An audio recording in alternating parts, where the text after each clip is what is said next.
Hayyee assalamu alaikum warahmatullahi wabarakatuh. Kabajamtootaa fi jaallatamtoota ilmaan Oromoo kanneen bakka adda addaa jirtan nagaaf jaalalli keenya bakkuma jirtanitti isin haa qaqqabu. Baga nagaan dhuftan isinillee sesseenaatii sheer waliif godhaa. Dhimma kaleessa barruu wayii maxxansee ture irratti yaada tokko isiniif qooduu barbaadeetanii akka seentaniin isin immoo sheer waliif godhaa jechuudha. Har'a namoota baay'ee barbaadaa. Akkuma beekamu dhimma yeroo darbe waggoota lama waggoota kanaa dubbatamaa ture dhimma obboleessa keenya Maammas Sa'iid kaleessallee waan kanarraa tuqeen ture maaliif tuqxee maaliif waan kana kaastidhanii namoonni hedduun kan wacaa turan ni jiranii.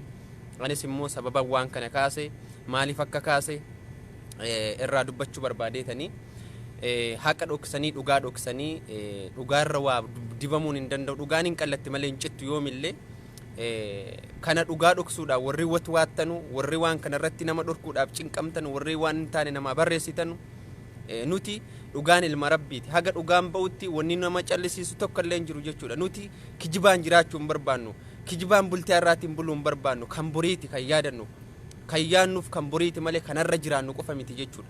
Kanaafuu dhimma obboleessa keenya Maammas Sa'iid yeroo darbe irratti dubbachaa turre manguddooleen Oromoo beektonni Oromoo keessaan nu dhorkaa turtan tole jennee sinirraa callisaa turre.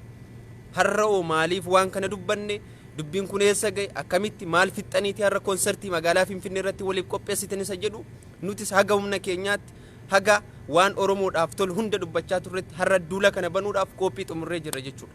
Kanaaf uummanni Oromoo marti yaada kana sheer waliif gootanii dubbiin bakka jiru haqni bakka itti dhokate dubbiin kun maaliif akka dhokate namni waan kana keessatti dhimma kana keessatti qooda fudhachaa ture haga ol bayeemutti nuti haga dandeenyeen waan humna keenyaatiin irratti dubbachuudhaaf qophiidha jechuudha. Namni waa nama godhus hin jiru jechuudha. Siigalee yoo dhiira taate dhaqee ajjeesi yoo dhiira taate nuti dhiirummaa keenya yookiin nama rukuttaa osoo hin taane dubbii haqaa qofti akka dubbiin kun manguddoo Oromoo harka jiru argii nutti himtanii haqni keenya nuuf ba'u qofa nuti. Kutaa namaa loluudhaaf hin qabnu, ganda namaa arrabsuuf hin qabnu, nama tokko bakka buunee dubbannu osoo hin taane nama yakkamaa kana seeratti dhiyeessitanii akka yakkamaa kana qulqulleessitan dhaamsa dheengaddas kaleessa isinii dabarsaa turre.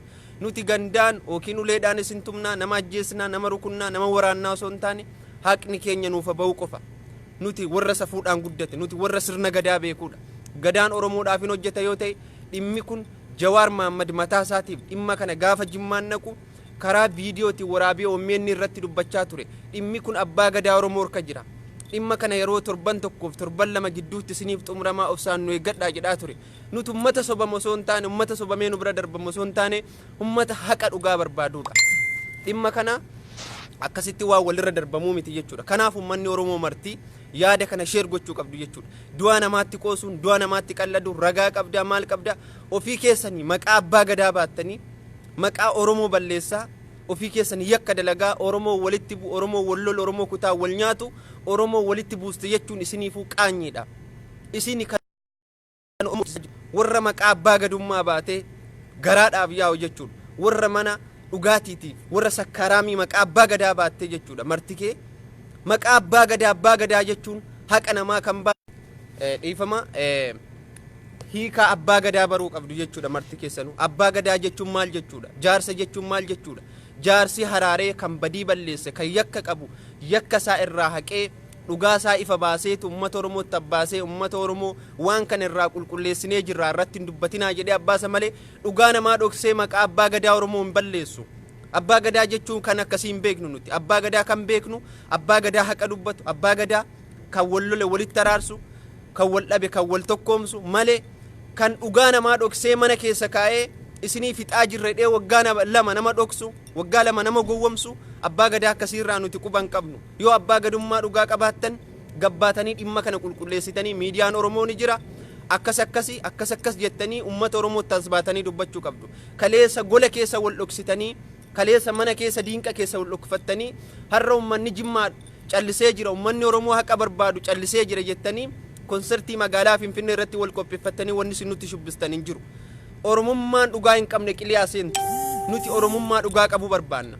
Oromummaa sirna gadaa duriitiin deemtu barbaanna. Haqa obboleessa keenyaa gabbaastanii akkana jettanii akka sirna Oromootti akka gadaa Oromootti lafee fiddanii maatii isaa fiddanii dhugaa jirtu ifa baastanii biraa deemuu qabdu malee dhugaa diinqa dhoksitanii kaleessa mana keessa dhokfatanii harra gabbaastanii ummanni Oromoo callisee rettanii Finfinnee irratti dhiichisuun gonkumaan jiru kun. Nutis haga humna keenyaatiin haga beekumsa keenyaatiin irratti dubbachuuf qophii qabna jechuudha. Badii kana hunda kan ummata Oromoo walitti buusaa jiru, ummata Oromoo kutaa wal ficcisiisaa jiru.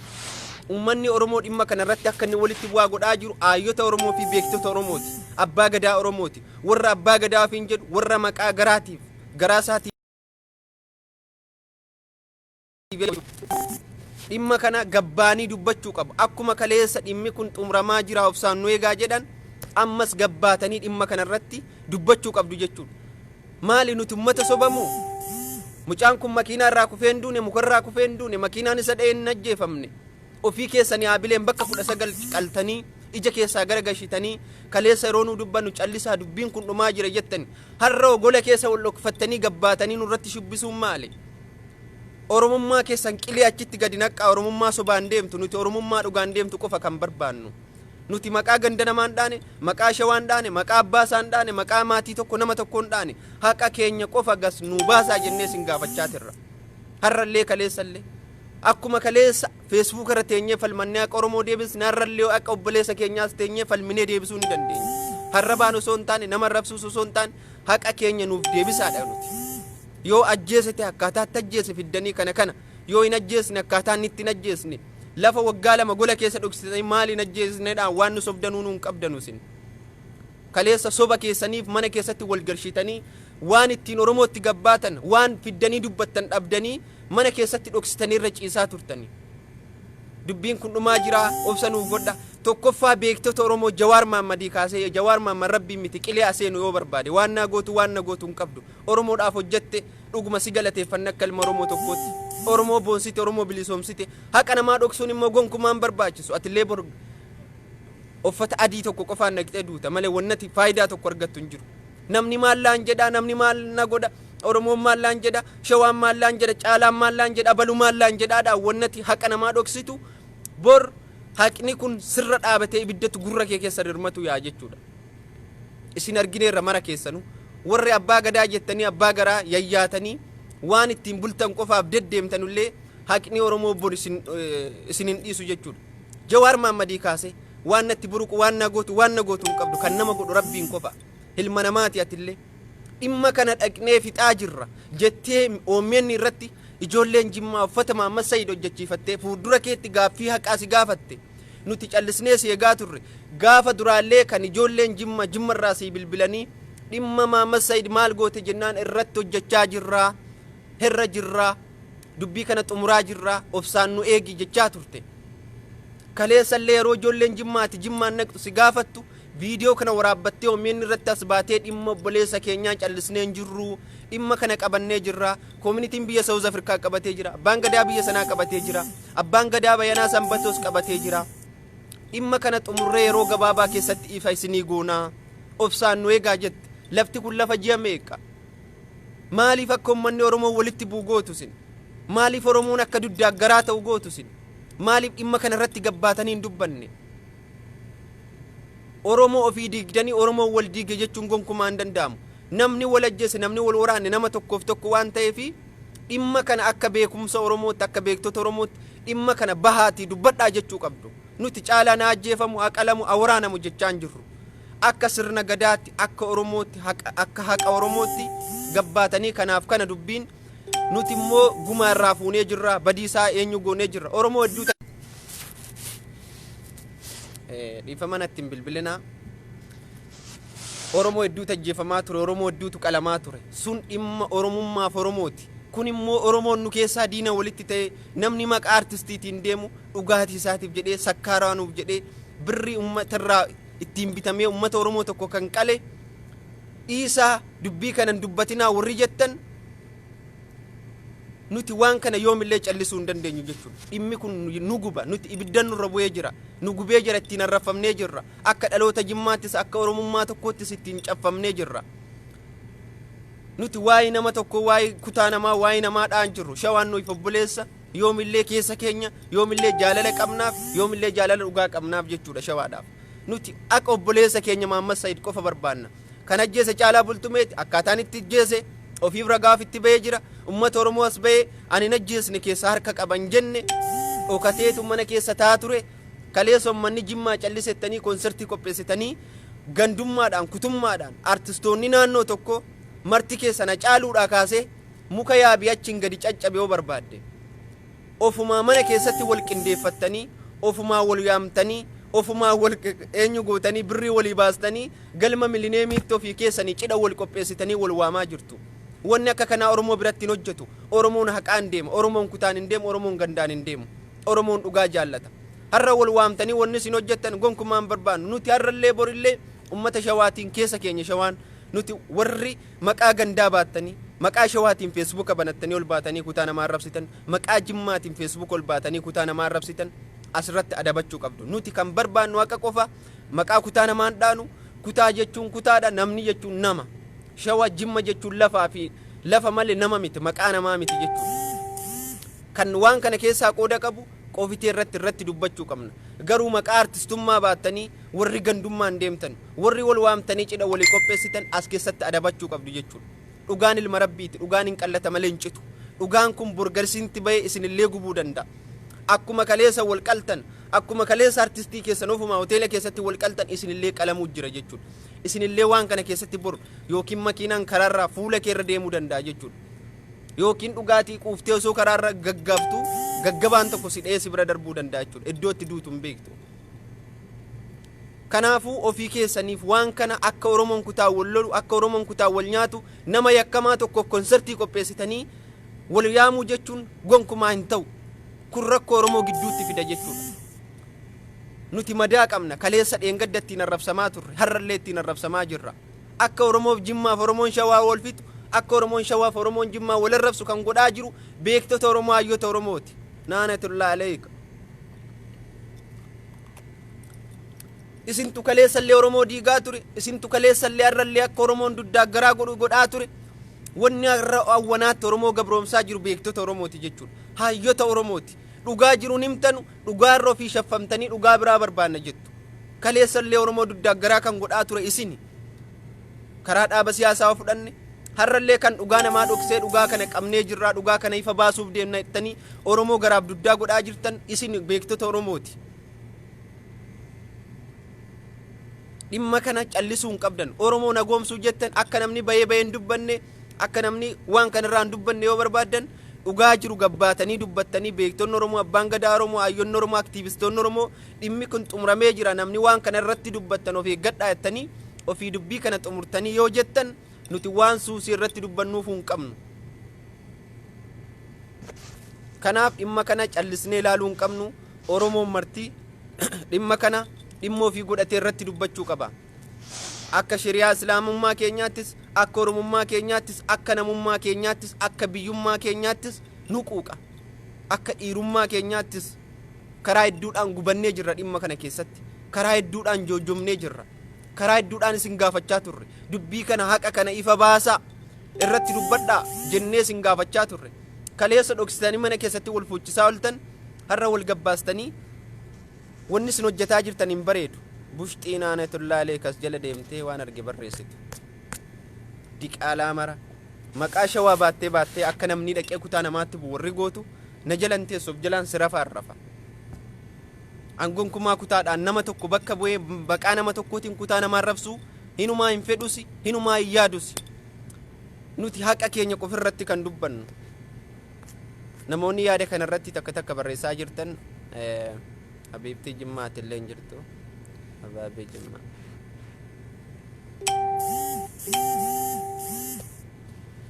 Dhimma kanarratti Oromoon marti ol baatanii waca duula gurguddaa irratti callisuu hin qabnu. Dhimmas ta'e Arsiis ta'e Shawaas ta'e hundinuu haqa obboleessa keenyaa irratti ol baatanii dubbachuu qabdu. Akkuma dheengadda kaleessa dubbachaa turtan har'allee dhimma kanarratti baatanii dubbachuu qabdu.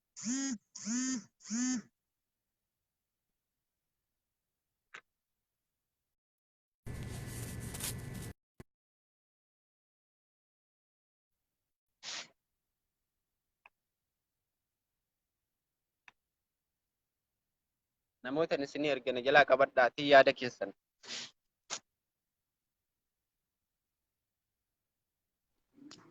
Aloo. Ayyee. Salaamu alaikum. Salaamu alaikum. وعليكم السلام ورحمة الله. Kam tokkummaa keenya fayyaa keeti? Jira galata Rabbii akkamati?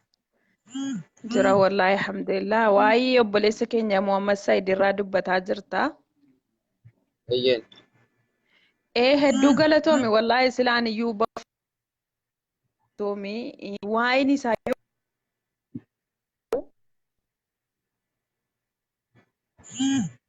hinuma yaadamu gonkumaayyuu jechuudha hamma gumaan isaa ba'utitti.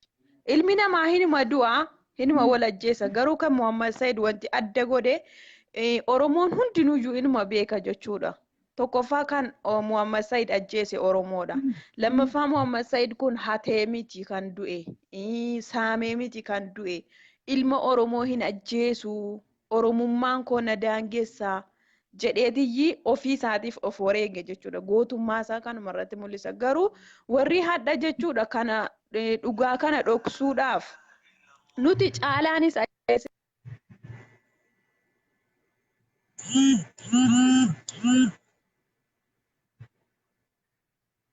akka Oromoo tokkotti.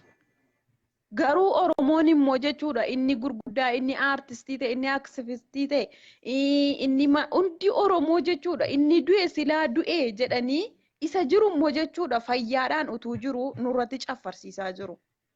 Kun Oromoo hundatti dhaga'amuu qaba jechuudha. Angaruu kan gaaffinatti ta'e ijoolleen Muhammad Said ajjeesan sun lammaan mana hidhaa galanii ji'a 2 hidhaman suni eessa jiru maalitti ba'anidha. Tokko kun kan gaaffinatti ta'e. Ammoo maatii Muhammad Said ammoo maaliif callisanii? Muhammad Said kun obboleessa haadhaan addaa qaba. Obboleessa haadhaan tokko qaba, obboleettii qaba. Maaliif callisanii? Maaliif dubbatamoo hafe? Gaaffiin kun gaaffii bareedaadha. Maatii Muhammad Said isaa miti anuu dubbisa. Gaaffii Muhammad Said maatii Muhammad Said anuu dubbisaan ture, anuu dhimma kanarratti hordofaan ture jechuudha siigalee.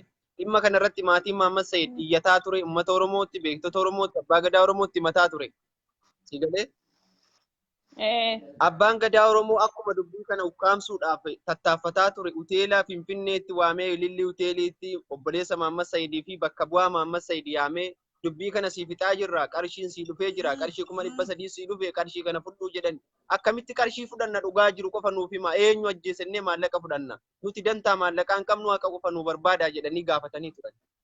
Achirratti dubbiin kun wal dhabee waan godhan dhabanii haqa kana himuudhaaf sobanii maamushirra kaa'uudhaaf haqni kun immoo dhugee nama dhufee sii kakata galee akka sirna gadaatti Muhammad Caalaan Bultumee maatii isaa fidee ofii dhufee maatiin isaa isa qoratee isa kakachiisee kee ofii isaatiif immoo maatiin isaa bakka bu'eessaaf kakatate. Ofii isaaniitiif ukkaamsanii yoo maatiin Muhammad Said dhaqanii seeratti himachuu jedhan seera hunda hidhanii jiru abbaan gadaa. Seerri hundi abbaa gadaa harka jiraami. Abbaan gadaa abbaa garaa ta'e dhimmi kun nurka jiraa nuti sii fixaa. Asiin immoo maatii Muhammad Saiditti dawwalanii kottu dubbii kana sii fixinirraa jedhu. Yeroo isaan naqan maallaqa fudhachuudha. Eenyu ajjeese yoo jedhame haqa kana himuu hin danda'anu sii galee. Kana kan gaaffiin jiru eenyutu ajjeese jedhamee maallaqni kaffalamaa jiraadha amma. Eenyutu ajjeese? Bultumeetu ajjeese moo Caalaatu ajjeese moo Fayyisaltu ajjeese moo maal eenyu kan ajjeese jedhameeti maallaqni kaffalamaa jira. Ammoo namichi inni gaafa Caalaan Bultumee jechuudha Muhammad Said wajjin waraanee Muhammad Said biraa lubbuudhaan hafee jechuudha qadaan isaa hin geenyenaaf lubbuudhaan hafee kalee kana keessa waraananii maqoma keessa waraananii jechuudha. Namichi sun amma mana fayyee biyya galee Adaamaa keessa jiraataa jira. Namichi sun akkamitti callisuu danda'e? Abbaan gadaa kun innoo Oromoodhaaf dhaabbate, Oromummaadhaaf dhaabbate, dhugaa dubbata jedhameeti abbaa gadaa Oromoo jedhame. Maaliif abbaan gadummaa isaa sun hafee abbaa garaa qofa ta'e? Moo Oromummaatuyyuu hin jirtu? Muhammad Said kan du'e Oromoodha. Maaliif Oromummaan isaa kun itti mul'atu? Mucaan kun maaliif sababni inni du'eef maaliif hin barbaadamu? Jawaar Muhammad mataa isaatti jechuudha ofii isaatiif gaafa dura jechuudha anatu fixa isa ajjeeses nan beeka isa du'es nan beeka anatti dhiisaa natu karaa kiyyaan fixaa jedhee hadha waggaa 2 guutuu maaliif taa'a Jawaar Muhammad? Maaliif callise? Innooti beekaa Oromooti abbaa Oromooti Oromoon anaaf ilmaan kooti jedhee jira. Hadha maaltuyyuu ilaa hadhaatitti isa callisiise? Oromiyaa keessaas ta'ee bakkee Oromiyaatis ta'ee jechuudha. Inni biyya biraatti duus Oromoodhuma. Inni Oromiyaa keessatti duus Oromoodhuma mitiire. Kanaafuu innoo abbaa Oromooti. Namichi kun immoo akka hin taanetti du'e. Bakka 19 waraanamee agartuu ija isaa dhabeeti kan du'e malee akka hin taanetti gorra'amee yookiin xiyyitiidhaan rukutamee bishaan hin buufamne. Kafanaan akkatti kafanamu dhabeeti kan inni waraqataan jechuudha kafaname. Carqee abjadiin irra taa'uu dide jechuudha dhiiga bira. Bakka 19 waraanamee agartuu ijaa dhabee keetiyyi bakka 19 namni tokko kan waraaname jechuudha Oromoodha. Kan waraane kun Oromoodha. Achirratti maaliif callisani beektonni? Abbaan Gadaa yeroo callisu Jawaaroo abbaa Oromooti. Abbaan Oromoo kun maaliif callise? Erga du'aa Oromoo tokko barbaaduu hin dandeenye abbummaan isaa isa kami Oromoodha? Waan kana beektu maqaa namni maallaan jedhaatiif deemaa jiru malee haqa Oromootiif namni barbaadaa jiru. Iddoo dubbiin beekanii maal jedhuun sanatti jiru barigaa tokkummaa keenya maal jedhuun utuu jiraate du'a Oromoo sanatu barbaadama. Maal jedhuu sanatu hin jiru. Jawaaris ta'e jechuudha. Akkuma itti yaadutti akka Oromtittii tokkotti maallaqaan ukkaanfame innis dhugaa jirtu yoo dubbanne jechuudha. Innis maallaqumaan ukkaanfameetiyyi maallaqa sanaan dalagatee nyaataa jira malee jechuudha. Utuu waan Oromummaadha dhugumatti Oromummaadhaaf dhaabbate ta'eeti hadha du'aa nama tokko baasuu hin dadhabu. Jawaar jechuun nama Ameerikaa taa'ee Oromiyaa keessatti qabsaa'ee Oromiyaa guutuu bilisoomse waan ta'eedhaaf hadha du'aa nama tokko baaduu kun gonkumaa waa yaada anatu keessa jira anatu fixa jedhe sana ammas immoo jimmaan dhaqeetis immoo anatu isinii fixa jedhe ammas irra deebi'ee jechuudha lamii irra deebi'ee gaafa konsertii Jimmaa deemu anatu isinii fixa yaa Oromoota Jimmaa duuti Muhammad Said Jimmaan qofa hin ilaallatu Oromoo guutuu ilaallata jedhee arraba isaatiin kana dubbatee gale jechuudha galee ammas callisee dhuma akka waan tokkoyyuu waan hin hojjetamneetitti zimmedhee taa'aa jira. Kanaafuu duuti Muhammad Said Jimmaan qofa hin ilaallatu. Maatii Muhammad Said qofa hin ilaallatu. Oromoo hunda ilaallata waan ta'eedhaaf Oromoon hundinuu Jawaariin dabalatee barbaadan Abiyyiyyuu ta dabalatan jechuudha. Abbaa fedhe dabalatanii hundi jaraatiyyuu du'a Muhammad Said baasuu qabu. Du'a Muhammad Said hin baafnu. Muhammad Said du'eera. Caalaas ta'ee Faayisalis ta'ee abbaan fedhayyuu yoo ajjeese jarri dalagatanii haa nyaatanu kan jedhan yoo ta'e ilaa umurii keenyaa jechuudha. Ilmoo keenyatu dhalattee itti guddattee gumaa Muhammad Said falmiti malee ilaa umurii keenyaa hin hafu. Seenaa godhamee barreeffamee lafa kaa'amnaan seenaa sanarraa jechuudha furattee biyyi guutuun maqaa Oromiyaatiin maqaa Muhammad Saidii wal lolama malee jechuudha waa'iin hafuu hin jiru. Kana jala sararri itti nuu himaa. Galatoomii obboleettii keenya yaada bal'aa nuu kaastee hedduu galatoomii dhimma kanarratti martii Oromoollee isinillee baatanii dubbachuu qabdu naaf jiraadhu siin jedha. Hayyaatillee galatoomii ulfaadhu. Egaa obboleettiin keenya yaada bal'aa nuu kaastee dhimma kana dhimma Oromoo maraati. Dhimma nama tokkoo miti garuu Oromoon beekaa qaba, Oromoon hayyuu qaba, Oromoon nama wal caaluu qaba, hayyoota qaba. Haala seeraatiin wal duraa duubaaf deema jenneetu nutis nama nu caalutti machaa jirra jechuudha. Dhimma kana kaleessa dheengadda Jawaar Mahaammaditti ol baatee machuun Oromoon ijoolleen Jimmaallee Jawaar Mahaammad waan inni akka dubbatuuf waan inni akka Oromoo eegaa tureef waan inni illee har'a haqa Oromootiif falmaa jiruuf dhimma kana yaa Jawaar Mahaammad eessaan nu geessa jettee irratti dubbatte jechuudha. Warri waan kana dubbatin jettanu hudduu keessaniin gadi garagala qalbii duwwiti asitti akkuma namaa godhattanii uffata liixanii nama fakkaattanii nama jala deddeemtanii. Namni maallaan jedhaa kana dhiisaa. Bor iddootti duutuun beektu ati bor naxalaa qofitti tokkittiidhaan uffata adii tokkittiidhaan qabrii seenta camilaaqaa mara jechuudha waan waggaa meeqaa dubbattaa waan dhiirummaa Jimmaa as teenyee foggorree miti kaleessas Jawaar Mahaammad dhiirummaa isaa Ameerikaa taa'eeti foggoree wayyaanee dhaqee rukuteen ajjeesne seeraan mo'ate dubbiidhaan mo'ate haqaaf falmate haqa sana injifateetu itti galee jira jechuudha. Namni gowwaan kaleessa biyyaa yaatanii oo dhiira taate dhaqee ajjeese oo dhiira taate kana godhe oo dhiira taate sana godhe oo dhiira taate achi hin bahi kana isin faarummaa keessan yookiin gowwummaa keessanii sii galee ummata baduu akkasii kana kan maqaa nama nyaatu maqaa Oromootti lakkaamee walitti miliyoona 60 warri jedhame warra akkasiitu maqaa nu cabse kaleessallee Oromoo qoshaashaa godhee akka Oromoon maqaan sii badu sii godhaa ture jechuudha. Nuti haqaaf falmanarrallee teenya Ameerikaas ta'e Awuroopaas ta'e bakka feete taa'e jechuudha. Haqa keetii dubbadhu, haqa keetii falmadhu, haqa obboleessa keetii haga dandeesseen barruu barreessi gadhiisi. Oromoon kaleessa Ameerikaa taa'e iddoo fedhe taa'e dhaqee kilaashiin rukutee miti wayyaanee kan buuse haqa isaatiif falmatee dubbii dhugaa dubbatee haqa dhugaatiif Oromoo dhugaatiif falmateetu injifannoo kana galmeesse malee dhaqee dhukaase miti dhaqee nama waraanuu miti. Gowwummaadha kan nama waraanuu nama ajjeesu jechuun jagnummaa yookiin dhiirummaa miti. Si galee gowwummaadha. Ummata badoodha kan nama waraanullee ummata badoodha kan nama ajjeesullee addunyaan mataadhaan hojjetaa jirti. Addunyaan mataadhaan mo'ataa jirti. Namni abilee namatti fudhatee fiigeef yookiin nama waraanee fi miti dhiirummaansa. Dhiirummaa jechuun nama dubbiin nama injifachuu danda'u. Nama yaada dhugaa borqisiisuu danda'u malee yoo taate dhaqee ajjeesi yoo feete kamtu lolee kaleessa injifate isa kam kee lolee dhaqee waan kaneenyu godhe. Si galee waan kana irratti nuti hammallee haqa Oromoo as teenye bakka feete taayitii irratti dubbadhu waggaa 20 ta'u akkuma gootin Oromoo kaleessa du'an gootin Oromoo seenaan isaa yaadataa jiru Maammas Sayidillee haqa abduu dhugaadhaa dhaabbachaa ture nama arrabseen beeku kutaa namaa ganda namaa dhugaa qofaaf hojjechaa ture miidiyaa Oromoo irra Jawaar Borsaa kaatee ittiin deddeemu kana miidiyaa ofii isaa maallaqa ofii godhatee haqa isaa ittiin dhoksu kana akka dhaloota Oromootti biyya Saawuz Afrikaatti nama maallaqa dhangalaasee miidiyaa kanaaf kennaa turedha. Caalaarra jala deebitee si waraantillee gaafa siin baraa keessatti maqaa baawwatiin baatee beeloftee dheebuttee daalachoftee itti deemtu qabeena maqaa irraa dhiqee uffata itti qayyareedha. Deemi Jaafar Yusuf gaafadhu. Gaafa jirri xuraa'ee waan nyaatu dhabe gaafa jirri qoshaashoftee maqaa Oromootiin rakkattu Oromoodha jedhee ofitti hammatee garaa bushaa ture. Waggaa meeqa guutuu osoo addaan hin bahin garaa isaa raffifatee garaa isaatti sii waraante jechuudha. Hiriyaadha jedhee hiriyaa gantuuf hiriyaa saree wajjin baatee akkasitti miidhamte jechuudha.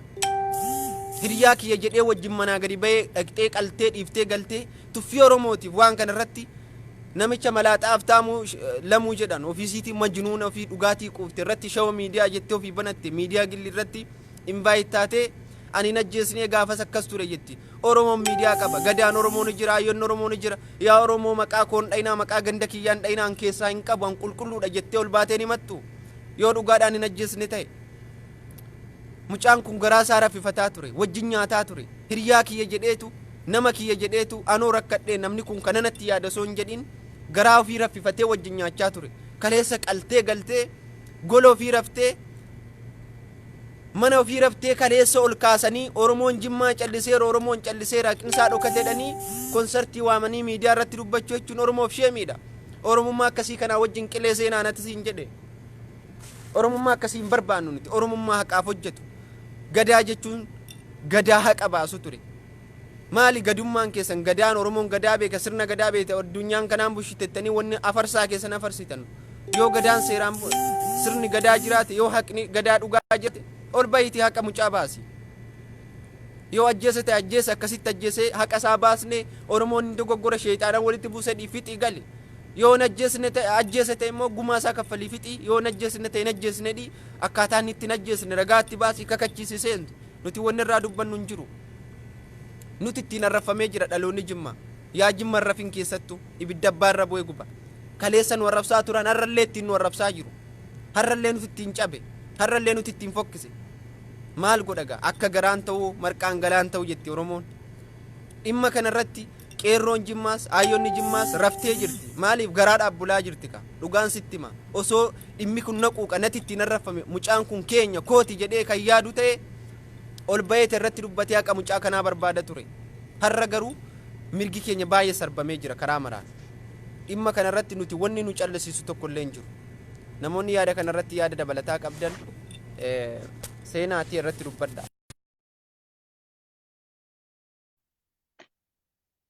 Takka barreeffadhaati isinin affeeraa yaada keessan dabarfadha.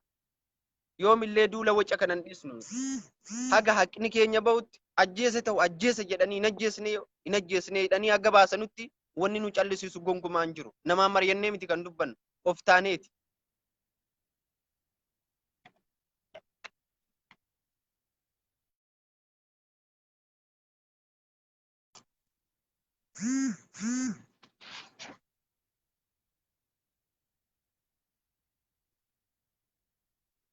Obboleessa keenya takka argeen ture invaayitii ana deebisuu hin dandeenye namoonni yaada biraa qabdanu seenaatii yaada kennadha.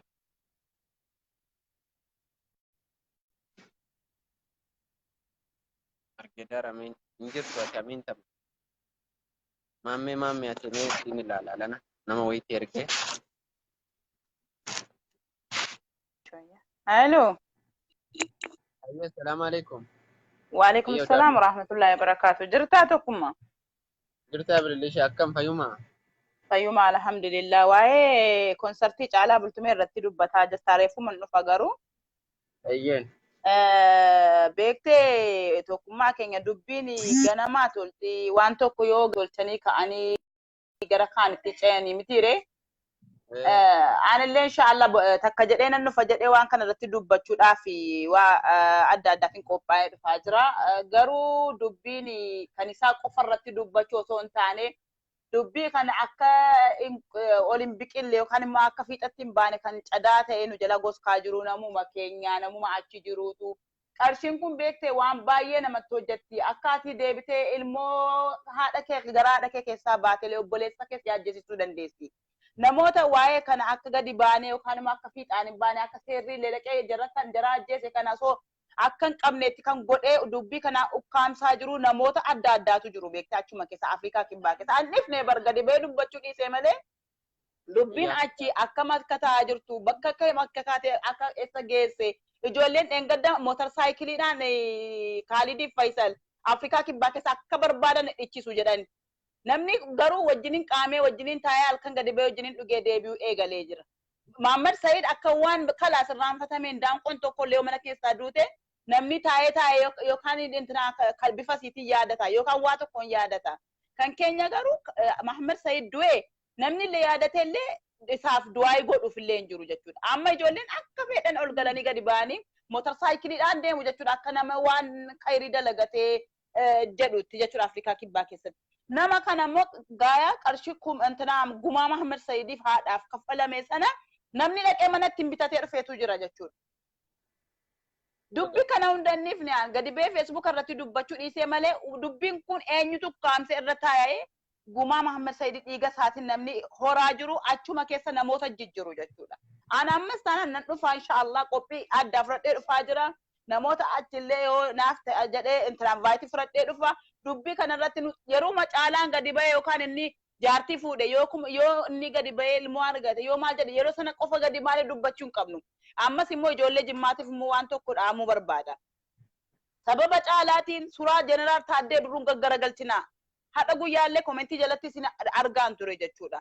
Jarris gad dhufanii amma kan abbaa jifaar garagalchu kanaa biyyi garagalchu. Akka kana wal tuquu hin qabnu. Badiin kan balleesse jedhamee caalaa bultumeeti. Caalaa bultumee immoo ana hangan dhaqee qabrii galutti inni yoo gadi ba'ee qulqullummaa isaa nuu hime. Obboleessa kooti sheexaana na dogongorse akka kanatti ajjeesee jira gumaan hin baasa. Oromoo kun of kolchaa gadi ba'ee himate nus irraa dhiifna. Namni ilmoo sheexaanni jechuudha haadhaaf ilmoollee walitti kaafti jechuudha. Yoo hin ajjeefne ta'es qulqullummaa isaa gadi ba'ee afaan isaatiin nuuf haayimu yoo ajjeesee jiraates immoo gumaa Oromoo korraa ofirraa naa kaffalaa jedhee gadi ba'ee dubbatu. Kanaan achitti ijoollee sababa caalaatiin dhaqxanii ganda namaa tuqxanu dhaqxanii goota keenya garagalchitanu dhaabbadha.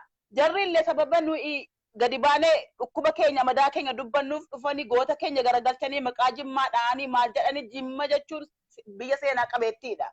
Abbaan fedhee hin beeka nus hin beekna rabbiinis waaqnis hin beeka alamnis hin beeka jechuudha.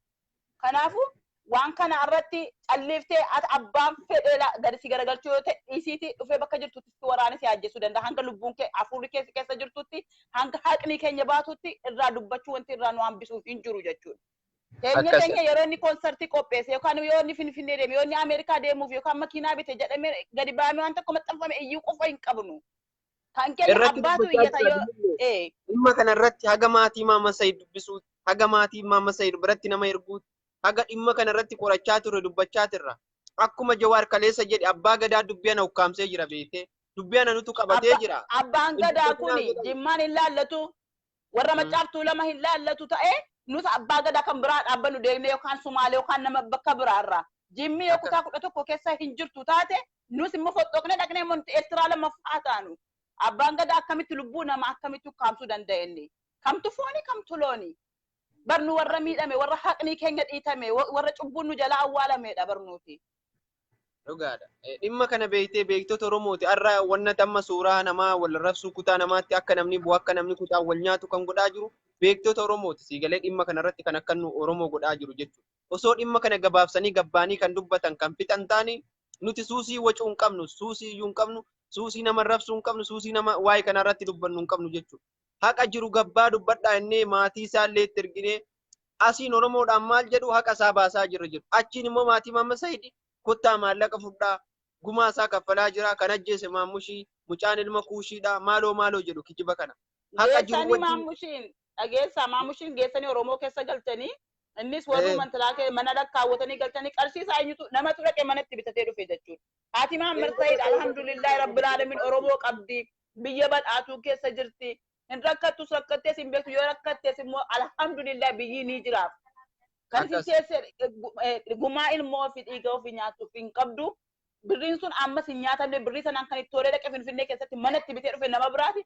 Kanallee fudhadhee isinii dhufa amma. Akka jedhaa na eegaa waan kana tokkummaa yookaan bilillee yookaan taariif sanyii mootii qofa irratti dubbatee wanti callifamu hin jiru. Uummanni gadi ba'ee iyyuu qaba. Jimmas qofa miti jechuudha. Dhimmi kun Oromoo marana. Dhimma Oromoo kutaa 11 keessa gadi ba'ee dubbachuu irraa dubbachuu haqa baasu qaba. Caalaanis keenya Mahammad Sayidis keenya. Nama badii hojjete mana tokko keessa taati yoo ilmoon ofii badii tokko hojjete isa badii hojjete irraa qixaaxxee dhoofte isa kaan walitti qabdee araarsiti jechuudha. Nuti abbaa gadaa kan beeknu akka kana malee tokko ol fuudhee akka ganinni kopheedhaan deemuuf hin jiru jechuudha. Abbaa gadaa kijibbii hafuuftuudha kan yeroo ammaa jirtu dhimma kana mucaa golatti ol yaamanii maallaqa fudhu jechuun maal jechuudha mee mucaa takka illee nan affeeraa atillee yaada kee fudhuu kottu Oromoon marti dhimma kana irratti dubbachuu qaba. Namni lubbuu isaatiif yaadu, namni ilma namaa ta'e yaada ilma namaa qabu dhimma kana irratti callisuu hin qabuun jedhaa bilillee koo baay'ee galatoome. Yaayyee birraa gammadii tokko siif barreessaa jira. Isatu yeroo baay'ee waa'ee Jimmaa kana haqa gadi ba'ee kan wajjin dubbatu isa faana affeerii galatoomi tokkummaa keenya. Naaf jiraadhu shaayyee. Ayyee waan ofii. Baay'ee.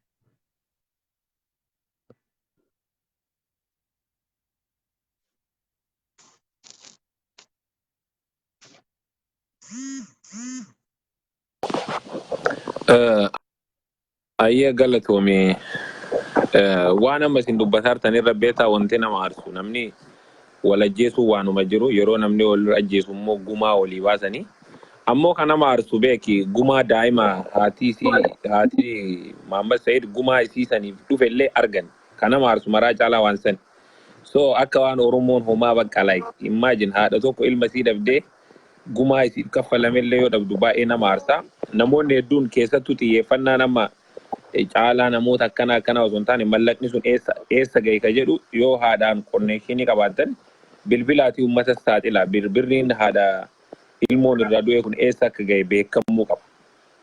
Because namni hedduun sodaata nama biyya waan kanallee yaaluuf deemaa turan sodaachisaa turanii mallaqni sun eessa akka gahe namni hedduun quban qabu beeka Oromoon akkuma argitu confused ta'eera namni hundinuu dubbii namni seeraan hordofee bakka tokko irraa hin jiru. Kanaaf wanti jechuu barbaadu kanuma galata yoo waan biraa waan naqaafatu yoo hin jiraanne. Galatoomi birraa dhimma maallaqaa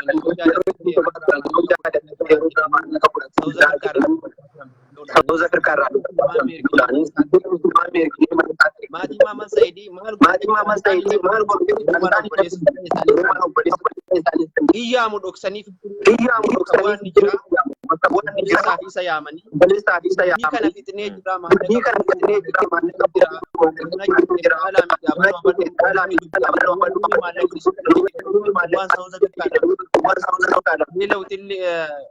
maallaqni jechuudha yaamanii kanaan sobaa turanii birraan ba'ee jira. Waan kanaafuu dhimma kana namni maallaqa irratti nyaatee hin jiru. Haati Mahammad Sayid qarshii tokkollee hin fudhannirra.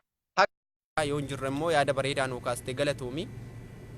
Dhimma maallaqaa kana irratti maatiin Mahammad Sayid qarshii takka illee hin fudhanne. Kana beekuu qabdu Oromoo. Qarshii takka illee hin fudhanne haqa jiru eegaa jira. Jawaar Mahammadis ol bahee haqa jiru sii fidaa jirra. Obsi jennaan obsanii eeggachaa jiru warrallee. Har'a dubbii kana immoo ji'oota shangayee ukkaanfame dhiifama jedhanii konsertii walii qopheessanii Finfinnee irratti wal yaamuu jechuun gonkumaa Oromoodhaaf illee hin tolu nuti illee tuffatamnee jirra. Mahammad Sayid irratti ol baanii dhiichisuudha wanni kun. Michuu. Maammee ati illee hin jirtu. Mee keessaa baa deebi'aa. Michuu ati illee naasee nu diddee.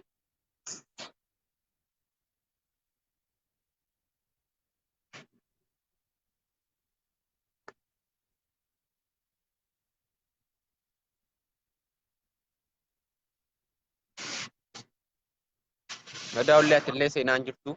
Maatiin mamma Saayidallee qarshii tokko rakkanne akka adde bililleen jettetti qarshii tokko hin kadhanne qarshii hin gaafanne qarshii nyaachuuf hin barbaanne haqa obboleessa yoo kan namni na arguudhaaf namni maallaan jedhaadha kan deemamu ta'e haqa kana gadaan isin jaallatu rabbiin isin jaallatu waan kana dhugaa jiru ol baaxaate saayima ajjeese ta'e kaati gumaa baasaa irraa dhugaa jiru lafa kaati yoo maallaqa ayyuu Oromoo itti aktiivistoota Oromoo gootee akkuma kaleessa Oromoo dugdaaggaraa godhaa turtan beektonni Oromoo har'allee Oromoo dugdaaggaraa kan godhaa jiru isini Oromoo walitti kan buusaa jiru Oromoo kan wal ficcisiisaa jiru isini kana beekuu qabdu. Dhimma kana Assalamu alaikum. Wa alaikum salaam wa rahmatullah. Jirta Tokkumma nagaadha. Jira walakkam. Nagaadha wallahi alhamdulillah. Yeroo keen gubu waa lama sadi qofa jedheen ba'a inshallah. Dhimma kana irratti yeroo baay'ee dubbataa turre akkuma Oromoo nu beeku kutaan kamuu kan beeku dubbii kutaadhaan walitti hidhatu miti. Dubbii ammas kaan sun guddaadha kun xiqqaadha kan jedhamu miti kan jedhamu dubbichi dubbii rakkina ilmaan Oromoo gidduutti argamee abaluta ajjeesee jedhamee lafa jirudha. Akkasumas immoo deemsi gamaan deemamaarus gamas ajjeeseetiin deemamaarus dhugaa anatu ajjeese nan dhokadhaadha inni irraa mul'ataa si galee erga gaafa kaafamuutii kaasee erga gaafa mucaan du'uutii kaasee deemsi gama mucaasaa ajjeeseetiin yookiin caalaa bultumeetiin deemamaaru ejjennoon isaa marti ofirratti ragaaba isarratti waan ragaaba'u fakkaata tokko lama jedhee erga gaafa biyya sanaa keetii amma gaafa Oromiyaatti galuuti haasaa inni miidiyaa irratti kennes akkaataa inni itti haasees hundi isaayyuu ragaadhumatti ba'a isa kana bakkuma kanatti dhiibu. Dubbiin beektota jalatti dubbataatti immoo beektonni waan kana keessaa quba qabu dhagahaniiru waan akkanaatti beeku sirriitti beeku dubbii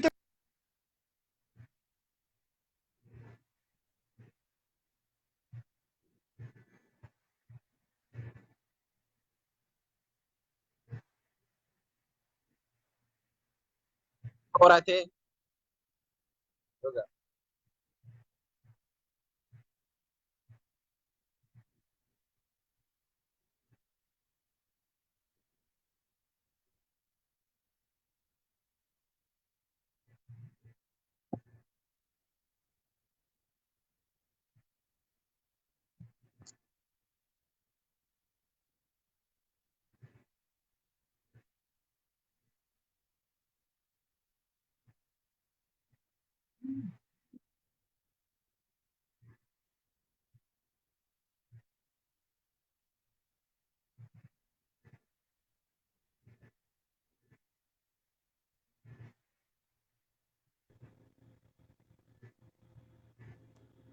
nagaman bareedaadha amma gisee takka takka mummura ture bareedaadha.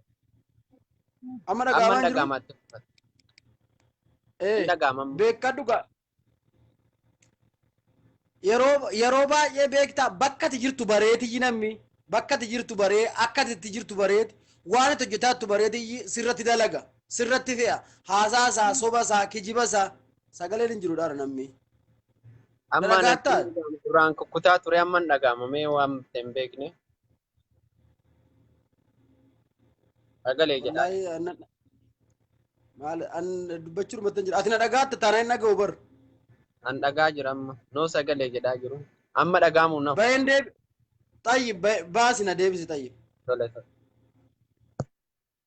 Sagalee isaatiin siyaa kiyyoo hin dhagaamamee uummata kiyyoo dhagaamee dhimma kana dheeressuu hin barbaadu hammumaa waan kana irratti hundi keessanuu peejii keessan jalatti laxxaftanii dhimma kan Oromoon akkuma kaleessa dhimmi kun beektota Oromoo ergi ga'ee jiraate beektonni Oromoo dhimma kana cuunfaa godhee gabbaasee uummata Oromootiif ibsa gochuu qaba. Yoo maatiin Maammas Sayid maallaqa nyaata jedhan yoo kan maallaqa fudhatanii ana dhoksan ta'e gabbaanii maatii Maammas Sayid fidanii maatiin Maammas Sayid gumaasii fudhattee jirti haqni jiru bahee jira Oromoo callisaa jedhanii nu callisiisuu qabu. Wanni jarri sobanii gola keessa taanii ittiin Oromoo soban gonkumaan ta'u jechuudha. Kanaaf maatiin Maammas Sayid har'allee borillee bara maallaqa qarshii tokko nyaanne hin fudhanne haqa dhiiga obboleessa kiyyaa nyaadhu ilma kiyyaa nyaadhu jettee jirti haati isaa obboleessa isaa dhiiga obboleessa kiyyaa nyaadhu ana haqa jiru qofan barbaada haqa jiru gannaa fidaa jetteeti gaafachaa turte. Kanaaf wanni nu gaafataa jiru ammas haqa wanni Oromoo kutaa walitti buusaa jiru wanni Oromoo gandaan wal ficcisiisaa jiru wanni akka Oromoon dugdaaggaraa ta'a godhaa jirtan beektota Oromooti. tokkoffaa Jawaar Mahammadii kaasee abbaa gadaa Bayana Sanbatootii kaasee wanni dhimma kana keessatti qooda fudhannee fixaa jirra jettanii ittiin Oromoo sobaa jirtan isintu garaa Oromoo garaa guddaa godhaa jira jechuudha. Akka Oromoo walitti bu'u akka dhimmi kun irratti hin callifamne akka dhimmi kun deebifamee dubbatamu kan godhaa jiru isinidha. Jaallattanus jibbitanus akka Oromummaa tokkotti isin kabajna akka gadaa tokkotti kabajaa guddaas ni qabna. Oromoo tokkotti isin kabajna dhimma kana irratti immoo dhugaa jiru lafa kaa'uun immoo dirqama keenya hundaati.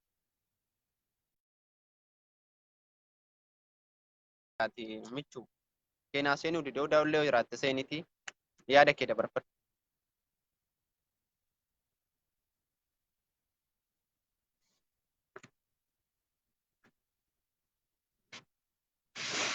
Odaa si ergee jira garuu.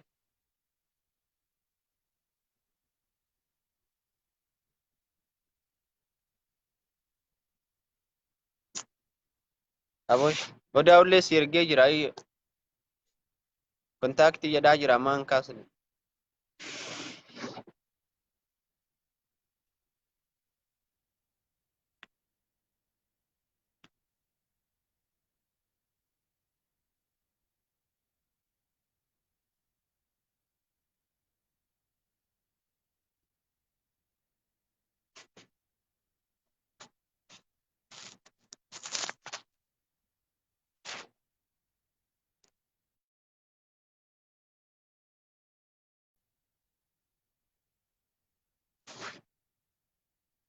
Odaa ullee si ergee jira akkasii takka barreessitaa garuu kontaaktiidhaadha si dhufee jira si tachi hin kaasne malee hanqinanii turkii keettisiyaa yaanni kiyya kanumaa dubbii gabaabsuu barbaada dhimma kanarra obboleessa keenyaa nuu baasaa kan gaafachaa jirru har'allee borillee kanuma akka Oromoo walitti bu'u akka Oromoo wal diigu akka Oromoon kutaa wal nyaatu hin godhinaati haqa jiru baatii dubbadha dhimma kanarratti Oromoon marti keessan jechuudha Oromummaan dhugaa hin qabne qiliyaa seentu jedheen jiran. Nuti Oromummaa dhugaa hin qabne Oromoof hin jechuun ofii asitti moolajjiisaa ofiitti diina walitti taa ofii haqa keenya dhoksaa haqa walii dhoksaa haqa biraa wanni nurraa barbaannu takka illee hin jiru jechuudha. Asiin Oromoof hin jecha asiin diinan nu ajjeesa asiin diinan nu arrabsa asiin diinan nu rukute wanni nu jennu hin jiru. Diinni ajummaa keenya gadhummaa keenyaan nu ajjeesa jechuudha. Gadhee mana dhokfattee beekaa Oromootaa wanni Jawaar akka dhimma kanan baasne godhe. Artistiin Shawaa maallaan jedha ummanni sun maallaan jedha lafti sun maallaan jedha namni sun maallaan jedhaadha malee haqa kana dubbii kana tokko tokkoon beeka guyyaa gaafa sanaa bilbilaan qoratee haqa jiru fixee jiranni